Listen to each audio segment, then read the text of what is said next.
So anyway, I'm back again, trying to make a career out of YouTube because you get the big money, you get to fight Floyd if you get good at it. So we'll roll with it. Started doing it during the Euros, stopped halfway through, but we're back again. So let's have another go.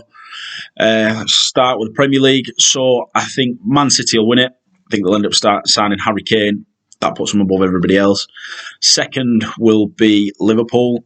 I feel like the return of Van Dijk is going to be absolutely massive for them. The best 11 didn't play a minute together last year. Collectively, I think bringing back the best defender in the world is only going to improve them. And if they got to third, I mean, the run in the last 10 games was fantastic last year with Reece Williams and fucking Nat Phillips at the back. So I think bringing Virgil van Dijk back, you've got Gomez back to full fitness, just signed Konate. I think that's only can do them well. Third will be Chelsea. I think the signing of Lukaku is a very good signing. But I think he's going to drop a little bit deeper, and Werner's going to run in behind.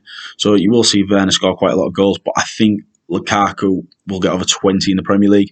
Fourth will be Man United. They've signed Sancho. The Varane deal's still ongoing. I mean, it's been going on 4 weeks. Don't know how it's not on the line yet. I don't know what business is going on there, but everything seems to take real long time.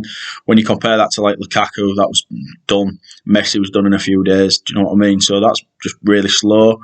Obviously, very good signings in them two players, but I feel like them not signing a holding midfielder will affect them because it'll still be McTominay and Fred together instead of having Bruno, Pogba, and one holding.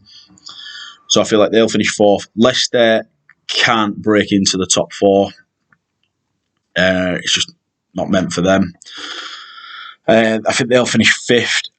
And then I think Arsenal will finish sixth. So although Arsenal, they brought in Ben White, I think that'll be a very good signing, 50 million. It seems a lot for a British centre-back who's had one season in Premier League football. But the thing is, he's only 22. So if you sold him in 5 years' time, you'll still make a profit anyway. I think he will go on to be a very, very good player. So I think that's only going to improve Arsenal because the defence is absolutely horrendous. So I think that'll be the top six. The three that'll go, I think it'll be Southampton. I've been sold Danny Ings. I think although Armstrong got 28 last year, I think in the Championship from Blackburn, I think losing Ings is just a massive, massive blow. And obviously Vestergaard's gone today, so not a great deal has actually come in, apart from Adam Armstrong. I don't think they'll replace the goals of Ings. It's different when you're bringing in Armstrong if you've got Ings as well, but to just rely solely on Armstrong, I think Southampton will go. I don't think Norwich are good enough. There will be a yo-yo team. They don't really seem to pump a lot of money into it when they come back up. So Norwich will go, and I think Watford will be the other team that'll go. They've made a few signings, but nothing of any real note. I mean, you've got Danny Rose on a free, and Josh King didn't get a look in at Everton last season, and Ashley Fletcher from Middlesbrough. That's it, really. I think the first manager to be sacked will be Watford's manager. They like to chop and change down there. Golden Boot, I think, will be Harry Kane. If he goes to Man City, the chances that he's going to create there will be ridiculous. Obviously, they've got Grealish. I think Grealish will play as an 8 this year. I think it'll be Grealish in midfield with De Bruyne and Rodri. And then you've got the option of Sterling, Foden, Mahrez, and just Kane up top on his own. And the chances they'll create for him will be ridiculous.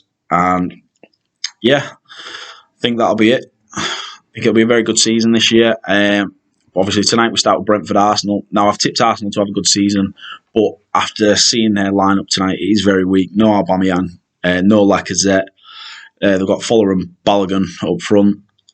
And Brentford obviously coming up with a bit of momentum. You've got Ivan Toney there. Pontus Jansson will be a danger from set pieces. I think Brentford could win this one. I'm going to back a Brentford win tonight. I'm going to go and put my neck out. Brentford will win tonight. Tomorrow you start with Man United against Leeds. That'll be a very good game. Always high intensity, especially the way obviously Bielsa plays football. Neither of them really like each other. First look at Sancho tomorrow. whether he starts or if he's on the bench. I'm excited to see him in the Premier League. Obviously, being able to do it in the Bundesliga compared to the Premier League are two different things. I think United will win that by 2. Then you go on to Burnley, Brighton. It's got 0-0 written all over it, let's be honest. Nothing's going to really happen that. Then we go on to Chelsea against Palace. Now, Palace is quite an interesting one. Obviously, just brought Patrick Vieira in as manager, but they've got rid of half the squad. But they have spent a little bit of money. They've got like Mark Gui from Chelsea, Conor Gallagher on loan. He won't be able to play tomorrow. So they're going to have a new look defence. They've got Joachim Andersen from Lyon, who was on loan at Fulham last year, got rave reviews. But I think Chelsea will have too much. This 3-4-3 or 5-2-3 formation that Tuchel plays is very good. Changes it sometimes mid-game. Then you've got Everton against Southampton. Obviously, Everton brought in Benitez as manager. Wonder how that's going to go. He's very defensive. I don't see them having a great season. I think it'll be a 1-0 win. Probably Calvert-Lewin scores. Then you go on to Leicester. Obviously, they won the FA Cup last season. Just missed out on Champions League football again for the second year. I just can't see him ever breaking into that. Against Wolves, it's interesting. Will it be Vardy and Iheanacho, or will it be Vardy and Daka, the guy from Salzburg who's scoring all the goals? Be interesting to see. Obviously, the links today that Iheanacho is now going to Roma if they can't get Tammy Abraham. Wolves, obviously, Nuno's left. They've got a new guy. Nobody's really heard of him. Not doing really much business, Wolves. So I feel like Leicester will win that one by a couple of goals to 0. Watford against Villa. Obviously, Watford will go down this year. Villa is the interesting one for me because they've got rid of Grealish. You got a fantastic fee for him, 100 million. And I thought it was quite refreshing to actually see the CEO come out and say, look, this is the reason why we sold him. This is what we offered, 100 million. They bought him, come out. We've had to accept it. It's quite refreshing to see as a football fan. Obviously, they brought in Buendia, Leon Bailey. The Danny Ings one's an unbelievable signing for them. But then is that going to mean Ollie Watkins is now going to play out wide? They've bought Axel Tuanzebe on loan. I think that's a very solid signing. But is he there as backup or is he going to displace Konza or Mings? Time will tell. So I think Villa will win that one tomorrow, 2-0. You go on to Liverpool-Norwich. Now, Norwich obviously come straight back up from last year after getting relegated. Pookie had another good season last year, got 26 in the Championship yet again against Liverpool. Now, they've got Van Dijk back, Kanate.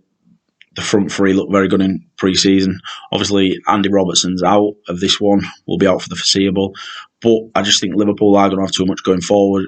Liverpool will win this one by about 3-0. And obviously onto Sunday's game, you go against Newcastle. Newcastle will be about mid-table again. It's what Bruce does. It was a little bit of change coming the back end of the season when they brought in Graham Jones. If you've read the interview with Callum Wilson where he says, it's nice to have a little change of tactics, and Bruce plays dinosaur football basically.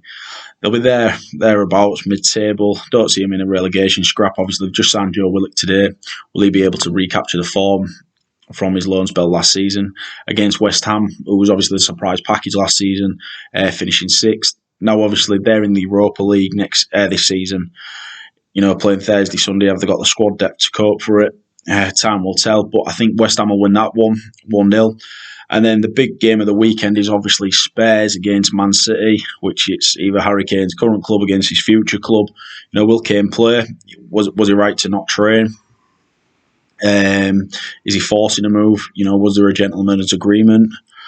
I think he believes there was, but obviously, at least in Grealish's, it was actually wrote into his contract that if someone pays this amount, you can go. They've obviously got Nuno now in charge. Now, I think Nuno will probably play with the 3 at the back for Spurs this year, with obviously Matt Doherty. He was fantastic at Wolves before he went to Spurs, so I think he'll get the best out of him. They've just signed Son into a new long-term deal, brought Brian Gill from Sevilla, so I wonder what this kid can do. And then obviously you've got Man City. They've just brought the record for the most expensive British transfer ever with Grealish. It'll be interesting with Grealish. I personally think he'll play in the middle. But obviously they've got so many options what they can do with him. He can play out wide. He can play as a false 9.